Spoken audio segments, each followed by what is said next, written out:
Dear students, welcome to BK Sharma classes. तो हम लोग 10th क्लास के मैथ में चल रहे थे हाइट एंड डिस्टेंस, ऊंचाई और दूरी। इसके बाद इसका और कुछ प्रॉब्लम को भी हल कर रहे थे, है ना। अगला प्रॉब्लम है कि 7 मीटर ऊंचे भवन के शिखर से एक केबल टावर के शिखर का उन्नयन कोण 30 डिग्री तथा पाद का अवनमन कोण 45 डिग्री है। तो केबल टावर की ऊंचाई ज्ञात करें। हम बता चुके हैं स्टूडेंट्स कि इसका अगर फिगर बनाने में आप लोग सफल हो गए तो समझिए कि आधा प्रॉब्लम हल हो गया है। देखिए कैसे कैसे फिगर बनाना है, इस कला को समझिए। सबसे पहले कहता है 7 मीटर ऊंचे भवन। ये आपका देखिए ये भवन है, कितना है 7 मीटर ऊंचा भवन है। ये AB को हमने भवन मान लिया है तो 7 मीटर ऊंचा है। फिर कहता है आगे कि के शिखर से, देखिए का शिखर कौन है A। शिखर A होता है, पाद B होता है, पाद मतलब पैर। अब देखिए एक दूसरा यहाँ पर है आपका केबल टावर है। ये क्या है केबल टावर, CD को हमने मान लिया केबल टावर। अब देखिए तो भवन के शिखर से एक केबल टावर के शिखर, ये देखिए केबल टावर का शिखर तो हो गया C और पाद हो गया D। तो भवन के शिखर से केबल टावर के शिखर ये को मिलाइए तो कहता है कि उन्नयन कोण 30 डिग्री। क्या ये 30 डिग्री आपको लगता है? नहीं, ये तो अधिक कोण है। इसलिए क्या करेंगे उन्नयन कोण के लिए इसके समांतर BD के समांतर एक रेखा खींचेंगे AE। हाँ, अब यहाँ ये 30 डिग्री बनेगा। ये कहलाएगा आपका शिखर से, भवन के शिखर से केबल टावर के शिखर का उन्नयन कोण। ये देखिए इसके शिखर और इसके शिखर का उन्नयन कोण कितना हो गया 30 डिग्री। अब देखिए फिर कहता है का तथा पाद का अवनमन कोण, अवनमन कोण ध्यान रहे, उन्नयन कोण, उन्नति कोण, उत्कर्ष कोण ऊपर में बनता, ये ऐसे बनता है। ये जितने कोण भी बनते हैं ऐसे, ये सभी होते हैं उन्नयन कोण, उन्नति कोण, उत्कर्ष कोण। और जितना अ से रहेगा अवनमन कोण, क्योंकि उन्नयन कोण उन्नयन का ही उल्टा होता है अवनमन, उन्नति का ही होता है अवनति, या उत्कर्ष का अपकर्ष, उसका विलोम शब्द है। तो अ से जितना रहेगा वो ऊपर में बनेगा। ये देखिए यहाँ जो कोण बनेगा, यहाँ जो कोण बनेगा ये क्या होगा, ये सब अवनमन कोण। ये सब क्या होते हैं अवनमन कोण। और ये जो नीचे बनते हैं इस क्या होते हैं उन्नयन कोण। बात समझ आ रही है? जो ऊ से रहेगा वो नीचे बनेगा और जो औ से रहेगा वो ऊपर बनेगा।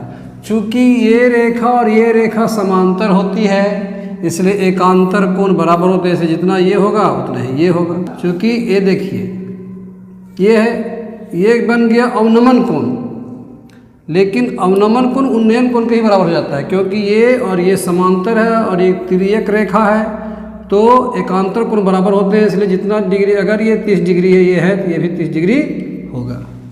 ये आपको अंतर समझना है। तो देखिए कहता है पाद का अवनमन कोण, माने टावर, केबल टावर का पाद क्या है ये, और इसके शिखर से अवनमन कोण यानी ये कितना डिग्री बन रहा है 45 डिग्री बन रहा है।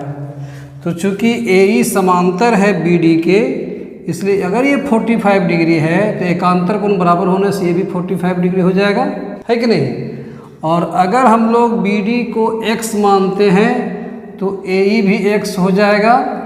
और चूंकि AB 7 मीटर है तो ED भी 7 मीटर हो जाएगा। अब हम लोग CE को कुछ मान लेते हैं, X Y कुछ ही मान लेते हैं।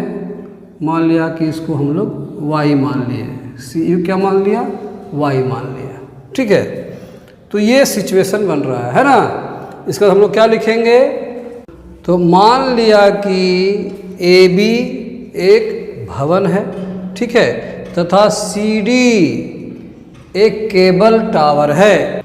अच्छा अब देखिए AE समांतर BD खींचा गया है, AE समांतर BD खींची गई है, तब AB बराबर ED, AB बराबर ED, ये भी हो जाएगा 7 मीटर, हो कि नहीं होगा। और BD बराबर, BD किसके बराबर हो जाएगा, AE, इसको हमने X तथा CE को Y माना, CE को Y मान लिए। ठीक है, अब बात समझ में आई। अब चलिए आगे का प्रोसेस हम लोग करते हैं। हाँ तो स्टूडेंट्स अब क्या करना है, अब ये 45 डिग्री और ये 7 मीटर की मदद से हम लोग x का मान निकालेंगे। ठीक है, और जब x का मान निकल जाएगा तो समझिए कि a ही मालूम हो गया, क्योंकि x ही, ये भी x है। तो जब x निकल जाएगा और उससे 30 डिग्री है, ये दोनों की मदद से हम लोग y का मान निकाल लेंगे। ठीक है, और y और 7 मीटर को जोड़ देंगे तो ये पूरा आपके केबल टावर की ऊंचाई हो जाएगी, है कि नहीं। ये सिचुएशन है। इसको हम लोग, तो इसका क्या करेंगे हम लोग, सबसे पहले समकोण त्रिभुज ABD में हम लोग देखते हैं। तो ABD में क्या है, ये लंब है और ये क्या है, आधार है। तो लंब आधार का मामला है।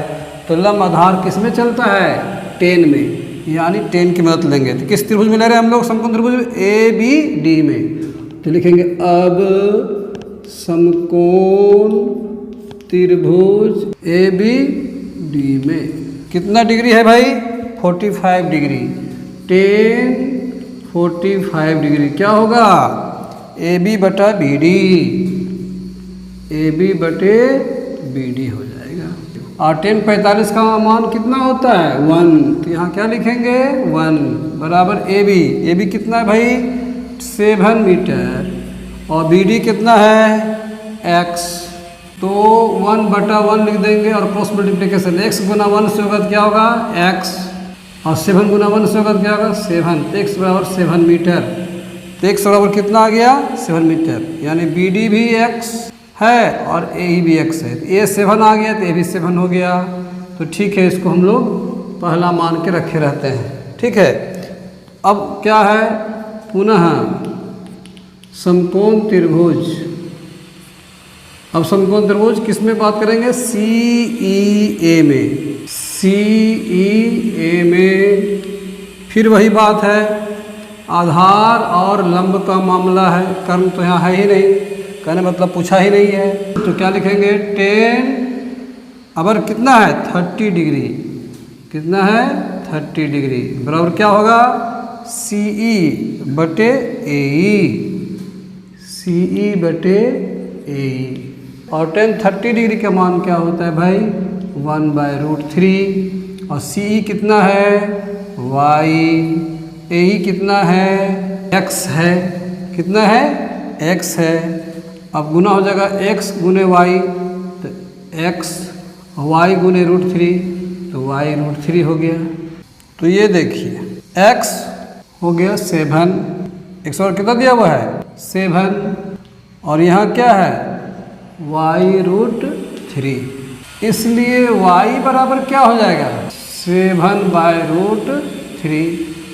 तो 1 में हम लोग रखे हुए थे x = 7। तो देखिए यहाँ x = y√3 है, तो x जगह पर 7 बैठाया, देखिए 7 बैठाया, बराबर y√3। तो y बराबर क्या होगा, 7/√3। ठीक है, तो ये तो कटने वाला नहीं है, तो हम लोग इसको कटने वाला नहीं है, फिर भी हम लोग √3 को हटाने के लिए क्या करेंगे, ऊपर नीचे गुना कर देंगे। तो क्या होगा, 7√3/3 हो जाएगा। अब लिखेंगे इसलिए केबल टावर की ऊंचाई, इसलिए केबल टावर की ऊंचाई बराबर क्या हो जाएगा, ऊंचाई क्या होगा, CE + ED, CE + ED। अब जोड़िए, CE का मान कितना है, y, और ED का मान 7। तो y का मान हमारा कितना आया है, 7√3/3 + 7। ठीक है, हम लोग बटा 1 मान लेते हैं तो क्या होगा, 3 3 को डिवाइड करेंगे 3 से तो 1 को ना करेंगे 7, तो 7√3 प्लस 3 को भगा देंगे 1 से तो 3 को 7 से गुना करेंगे 21। तो ये आपका आ गया है। तो कॉमन क्या हो सकता है, 7 आ ही सकता है कॉमन, और यहाँ क्या आ जाएगा √3 और यहाँ 3/3 हम लोग रख सकते हैं नीचे वाला, है ना। तो इतना मीटर क्या आ गया आपका केबल टावर की ऊंचाई आ गई, ठीक है। और अगर यहाँ 60 डिग्री रहे तो 60 डिग्री बैठा करके आएगा तो उसका मान और बढ़ेगा आगे, है कि नहीं। जितना मान रहे 45 रहे 60 रहे उससे कोई फर्क नहीं पड़ता है। अगर इस तरह क्वेश्चन है तो आप लोग इस तरह इसको हल कर सकते हैं। अगर एक्यूरेट मान चाहिए तो √3 का मान क्या होता है 1.732, उसको बैठाइए, इसको जोड़िए, गुना करके भाग करके उसका एक्यूरेट निकल जाएगा, ठीक है।